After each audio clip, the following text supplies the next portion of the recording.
Te whatalo whawhaile mai mangalo tātunu ne whua tātou wheloa ili nei a so whau. Le tātou programe masani o tala o mena te tupu I Samoa. Ia lo maia o se whapoponga whala nei le tautua mare o nanga lau Samoa Entertainment TV. E mo moatu I tātou tala ua whesilingia lea mea tono mare sao. O whamatalanga lea na sao noa iai ia le whionga lau timu ia walesi a whua ai. E whaapea, e leo se fina ngalo le tu malo vai maunga numero tolu, le toi fōi le whaatino le whainga panota, a to ai male avelea o le lato tu alalo a nga I le fionga te I le seu fiti ai maasu, ina ia nga I la lango le whainga malo lo tune le foe. O le saunanga lea le fionga te I le seu fiti ai maasu, le ua ia whesilingia I le amea tono, ma le wha maoni. O sao noanga lau timo ia, le pei ona ia whaasalalawina I lungo se tasio ala ata whaasalalau. Sao noa lau timo ia, e tu saima le lato whelo inga male au lango le tu malo vai maunga numero tolu, la tu te li mana na o e toi whaatino le whainga panota, e leo se fina ngalo fo I leo le tu malo vai maunga numero tolu, o le toi a ngai le whaatino le whainga panota, pita iane, o le fina ngalo lava ia leo o le sui, leo ua, a ngai ai ma wha ma vai mai le HRPP ai a ngai le whainga malo leo lo tu nei le foe ai o le fina ngalo le fionga te ilu seu fiti o le tua lalo a lona I tu malo le na tu musu atu ia te ia ina ia ave le wha atu tuanga ma la lango loi le whainga malo ma pale mai ona o le manuia o le tu malo o lana whai unga na wha vai le lunga le fina ngalo lona I tu malo e silia ma le lua se fulu leo whai o hawhi o anga le tu malo vai maunga numero tolu lena sao noa iai le za avea ma tau whai pule le tu malo sa lato wheilo ai I lato wheilo inga ma o le fina ngalo lava lea na tuina atu ia te ia na te lei loa po whea nga I mai ai le whionga lau timu ia ma ia sao noanga wa ia whaasala lawina e leo le fina ngalo le tu malo sau no fo I te I le seu talu lava ona uma mai le whainga panota le salusu ma le iwa aukuso e le I toi ulu fale tu lava le fionga lau timu ia e se fono tanga le nuu e o fo I le whilo inga ma le fono tanga lo na nuu o maniangi le fo I na sau noa I le fionga matapule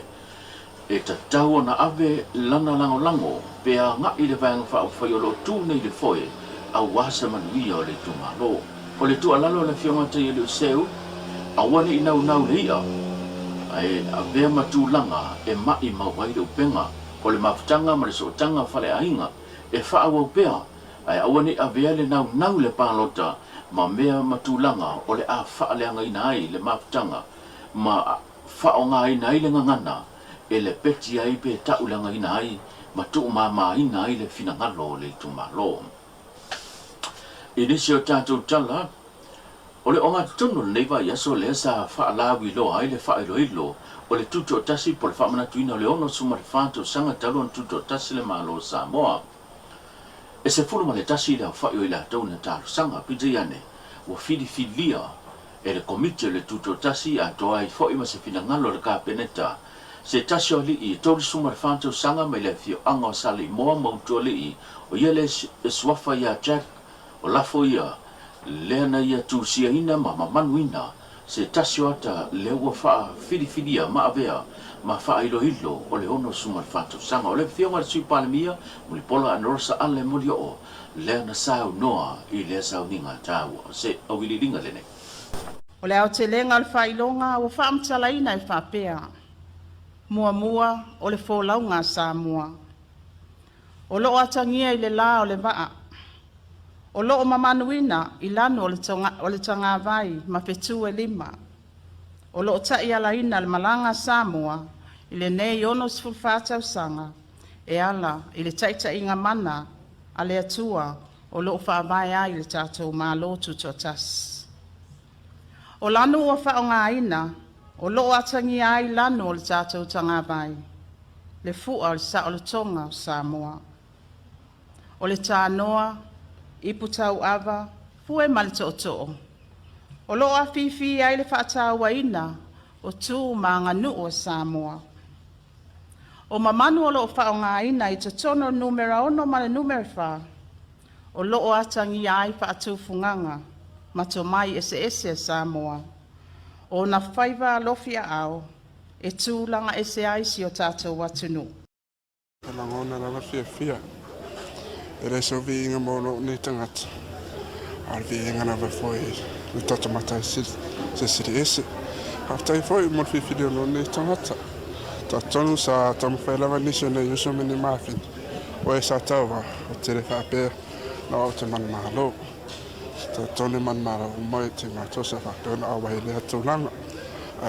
Haftai foi o wale o fi fili no ni tangata. Avea ma le sa fa pe tu se set. O le ta whamana tuina ta tas mune ta sana. Silia le whāsela wafe le tau atoa, whātupenga o masini, le nanga le mai ele malo au se tālia, mo le ofiso tute,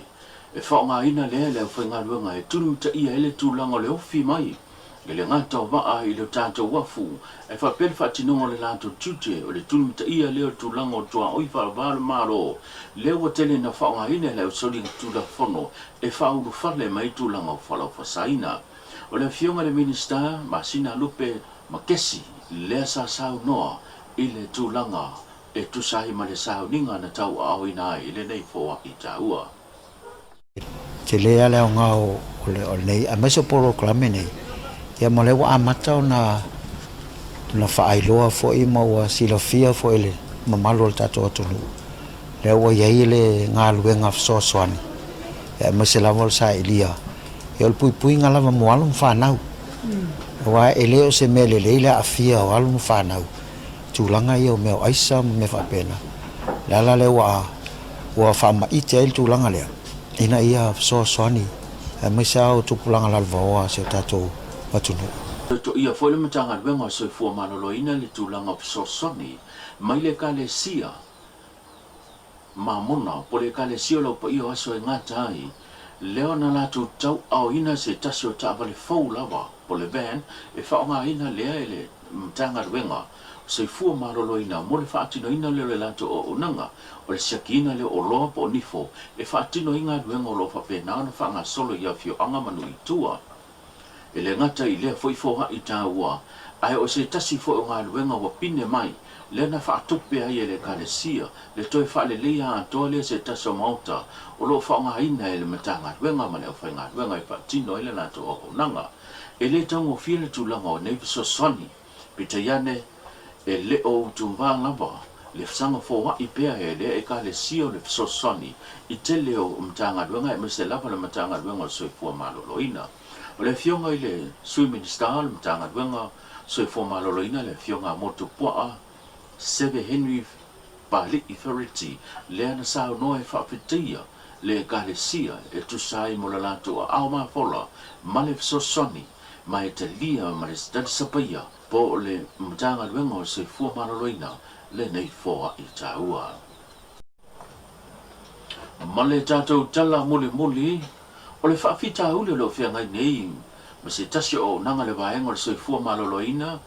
o le umi leo na tuku o paina toto ma avea ma se tūlanga e le mawhai ona toi whangaina pe asilia le masina nga ia tutolu masina o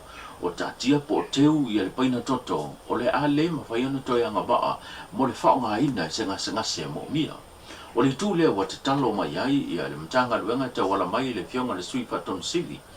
le fionga tangaloa Robert Thompson i le mamalu o le atunu e le anto o lo Fatonuina e li im tamai tai fo mai mo le saidingo se paina toto po le mo mia le paina toto e au ona fa so tai sao le nga luenga po le au nanga koluse mo mu o ila tawia e au ona fe so ta yai ile tulanga le paina toto o le fa fita ule lo tula mai e silia lo ma le masina nga ia tu tolu masina ona tula i mai le fa fita ule wa le ma fa ona toi fa aina o se fina ngalo le na fesilingia ma au mai vai se fina ngalo le fionga tanga loa e tu sai male nei mataupu o te loa tasi le vaenga ele o a whaingi malamlama te le fo ile malo la tunu wa whape mga o bia ia penko kon whenga wala au sa o ile kuru se mumu ia o le te leo taimi o le anana whai atu lava o fo mai le ainga e mga bia ngi painga koko ia ngā ole o le ainga kam whai esu e mai fo le leila ko a inga kausonga ia po nisi foi But o lawa iai le lisi I le kuruse mumu o vaenga ka o volunteers. A lai iai le whainga whapaanga a le mtanga luenga ma le kuruse mumu. Ia paua le challenge o le lisinga o le afoingi. O le available ke mila e wala au o kuai. Le vaenga lea ai mwhainga fisosoangi le kuruse mumu sa ili mai lai ka ngaka foi au mai I lea kaimi malai kemi o le whawhikau leani o le whawhikau li pa it's a challenge le mwhainga ku umingi pa inga koko whapea se mo se lua kolu masinga penga se masinga mwhainga ke uia pa inga koko o le whatinonga foi la mwhainga stoa le koko le mwhainga ko songa stoa inga umi ia pa inga koko wa o valo malu masinga o kia mai ma We whafonga tulanga pēna ia tātou tala mena tupu Samoa nei, tātou whira I lesa tā mo sesi whapoponga, pasui fōia.